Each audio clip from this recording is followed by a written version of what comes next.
وہ پڑوسی ہے جو مسلمان ہو۔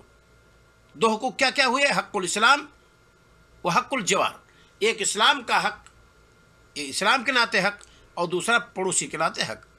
والجار الذی لہ حق واحد، وہ پڑوسی جس کا صرف ایک حق ہوتا ہے، هو الکافر، وہ کافر ہے، لہ حق الجوار فقط، اسے پڑوسی ہونے کا حق حاصل رہے گا بس، نہ تو قرابت داری کا کوئی مسئلہ ہے یہاں پر، نہ ہی اسلام یعنی دھرم کا مسئلہ ہے، صرف انسان ہونے کے ناطے یعنی پڑوسی ہونے کے ناطے اس کے ساتھ ویوہار کیا جائے گا کہ وہ ہمارا پڑوسی ہے۔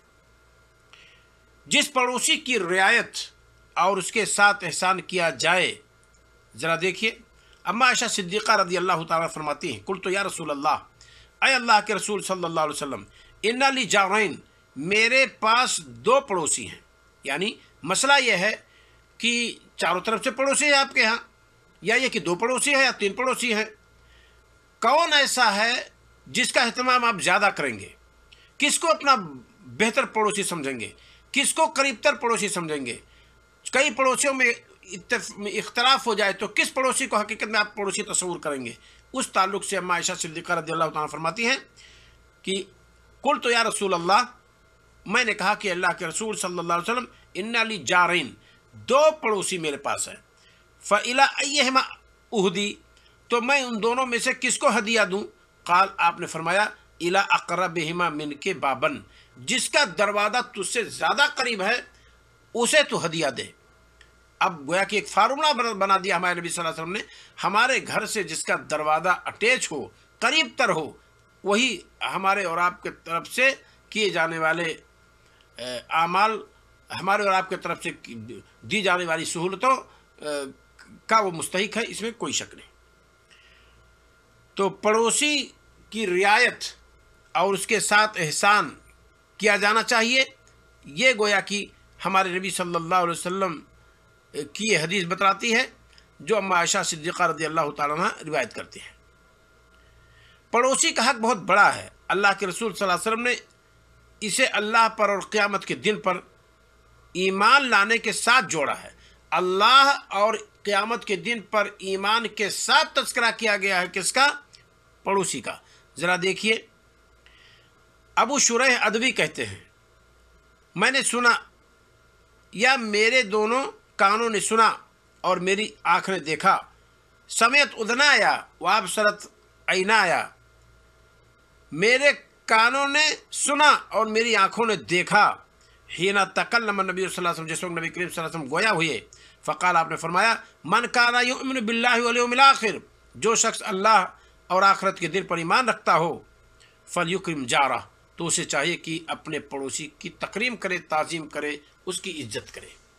جو بھی شخص آخرت کے دن پر ایمان رکھتا ہے اور جو اللہ تعالیٰ پر ایمان رکھتا ہے، اس کا شیوا یہ ہونا چاہیے کہ اپنے پڑوسی کے ساتھ حسن سلوک کرے، بہتر برتاؤ کرے۔ یہ ہمارے نبی صلی اللہ علیہ وسلم کا ارشاد ہے، صحیح بخاری 2259 نمبر پر موجود ہے۔ تو یہاں جو محل استدلال ہے کہ پڑوسی کا حق بہت زیادہ ہے اور ہمارے رسول صلی اللہ علیہ وسلم نے اسے قیامت کے اور اللہ تعالیٰ پر ایمان لانے کے ساتھ جوڑا ہے، یہ بات یہاں کہی گئی ہے۔ اور تیسرا نقطہ، اللہ کے نزدیک سب سے زیادہ محبوب پڑوسی کون ہے؟ ذرا دیکھیے، عن عبداللہ ابن عمرو بن العاص عن رسول اللہ صلی اللہ علیہ وسلم قال، خیر الاصحاب عند اللہ خیرہم لصاحبہ، سب سے بہتر اصحاب، دوست وہ ہیں، خیرہم لصاحبہ، جو ان میں سے سب سے بہتر ہو اپنے دوست کے لیے، وخیر الجیران عند اللہ خیرہم لجارہ، اور پڑوسیوں میں سب سے بہتر پڑوسی وہ ہے اللہ تعالیٰ کے نزدیک جو اپنے پڑوسی کے لیے بہتر ہے۔ یہ گویا کہ ہمارے نبی صلی اللہ علیہ وسلم نے بتلایا ہے کہ سب سے بہتر شخص کون ہے اللہ تعالیٰ کے نزدیک، تو جو اپنے پڑوسی کے لیے سب سے بہتر ہو۔ اسی طریقے سے ہمارے نبی صلی اللہ علیہ وسلم نے پڑوسی کے ساتھ بدسلوکی سے روکا ہے۔ ذرا دیکھیے، عن سعید عن ابی شریح ان النبی صلی اللہ علیہ وسلم قال، نبی کریم صلی اللہ علیہ وسلم نے فرمایا، واللہ لا یؤمن واللہ لا یؤمن واللہ لا یؤمن، اللہ کی قسم وہ مومن نہیں ہو سکتا، اللہ کی قسم وہ مومن نہیں ہو سکتا، اللہ کی قسم وہ مومن نہیں ہو سکتا۔ قیل ومن یا رسول اللہ، لوگ گھبرا گئے، کہا اے اللہ کے رسول صلی اللہ علیہ وسلم، وہ کون ہے؟ آپ صلی اللہ علیہ وسلم نے فرمایا، لا یأمن جارہ بوائقہ، یہ وہ شخص ہے جس کے پڑوسی اس کی تکلیف سے نہیں بچ پاتے ہیں۔ صحیح بخاری کے اندر موجود ہے 6016. اے الذی لا یأمن جارہ ظلمہ، یعنی وہ شخص جس کے ظلم سے اس کے پڑوسی محفوظ نہ ہوں، وغدرہ، اور اس کے دھوکہ سے، وخیانت، اس کے خیانت سے، وعدوانہ، اور اس کے ظلم طغیان سے یا دشمنی سے. رسول اکرم صلی اللہ علیہ وسلم فرماتے ہیں کہ تو ایسے شخص کو چاہیے کہ اپنے ایمان کی خیر منائے، کیونکہ ہمارے نبی صلی اللہ علیہ وسلم نے فرمایا کہ ایسا شخص مومن ہو ہی نہیں سکتا ہے جو اپنے پڑوسی کو تکلیف دے. پڑوسی کو تکلیف دینے والا نمازی بھی جہنم میں ہوگا. اللہ کے رسول صلی اللہ علیہ وسلم فرماتے ہیں، جب آپ سے کہا گیا کہ اے اللہ کے رسول صلی اللہ علیہ وسلم، فلاں خاتون ہے، وہ بکثرت صلاۃ ادا کرتی ہیں، صدقات و خیرات کرتی ہیں اور روزہ رکھتی ہیں، ہاں ایک کمی ہے اللہ کے رسول صلی اللہ علیہ وسلم کہ وہ تکلیف دیتی ہے کس کو؟ پڑوسی کو، اپنی زبان کے ذریعے سے، اپنی زبان سے پڑوسی کو تکلیف دیتی ہے. آپ صلی اللہ علیہ وسلم نے فرمایا یا فی النار، ایسی خاتون جہنم میں ہوگی.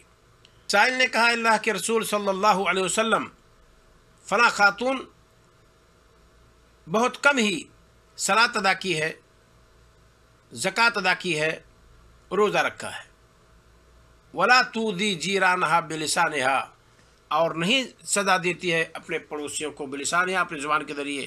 قال ہی فی الجنہ، رسول اکرم صلی اللہ علیہ وسلم نے فرمایا کہ یہ خاتون جنت میں ہوگی. کیا بات سمجھ میں آئی ہمارے اور آپ کے؟ ایک شخص جو نمازی ہے وہ تکلیف دیتا ہے اپنے پڑوسی کو، رسول صلی اللہ علیہ وسلم فرماتے ہیں جہنم میں جائے گا. اور دوسری وہ خاتون جو صوم صلات کا بہت زیادہ پابند نہیں تھی، رسول اکرم صلی اللہ علیہ وسلم سے پوچھا گیا کہ لیکن یہ اپنے پڑوسیوں کو تکلیف نہیں دیتی ہے. آپ صلی اللہ علیہ وسلم نے فرمایا ہی فی الجنہ، ایسی خاتون جنت میں ہوگی. مسند احمد بن حنبل کی روایت ہے 9926، اور صحیح ترغیب میں موجود ہے 2560 نمبر پر. اللہ تعالیٰ ہمیں اور آپ کو حق کہنے اور حق کو دوسروں تک پہنچانے کی توفیق عطا فرمائے. السلام علیکم ورحمۃ اللہ وبرکاتہ.